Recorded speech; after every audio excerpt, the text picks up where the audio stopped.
Hello, I'm Dr. Yisroel Susskind.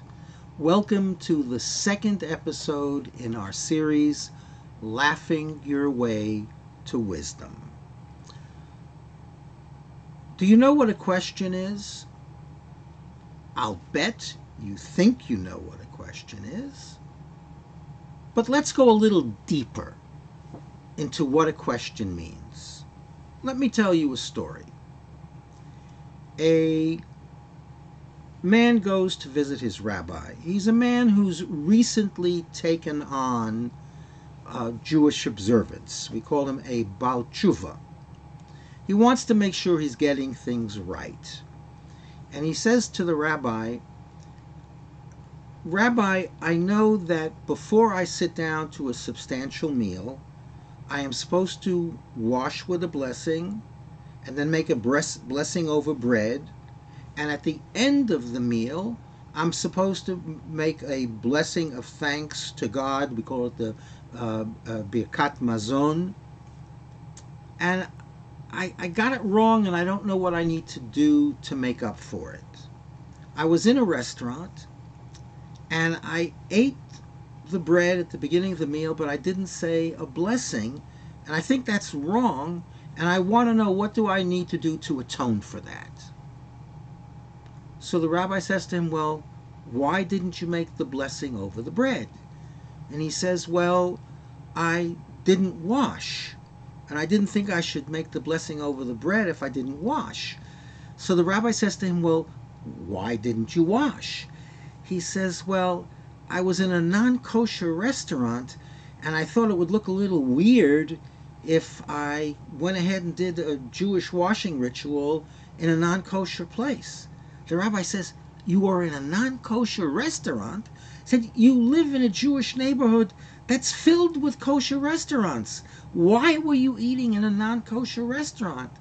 He says, well, it was Yom Kippur, and all the restaurants were closed because everybody was in synagogue. So what was the guy's real question? It was deeper than whether he should be washing over the bread or having to repent for not having said the blessing over the bread. Often, what's the piece of wisdom here?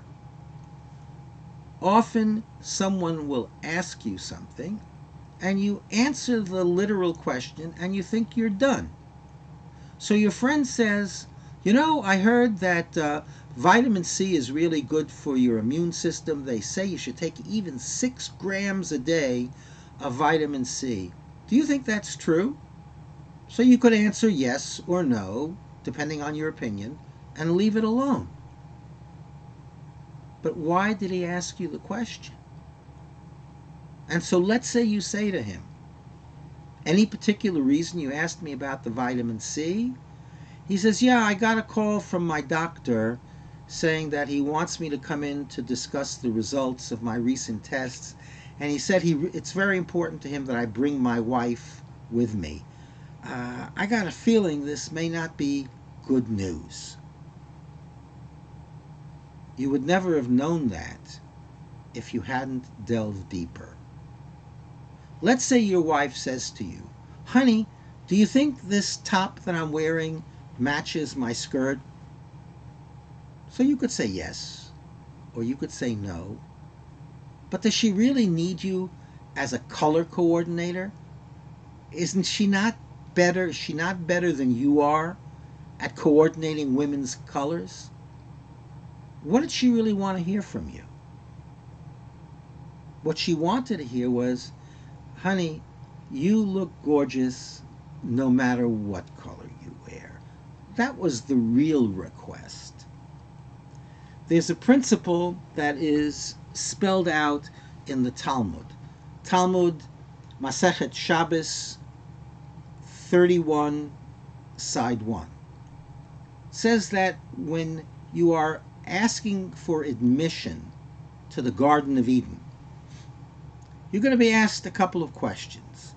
And one of them is, did you read between the lines When someone said something to you, did you get the deeper point, even if they didn't ask it or say it?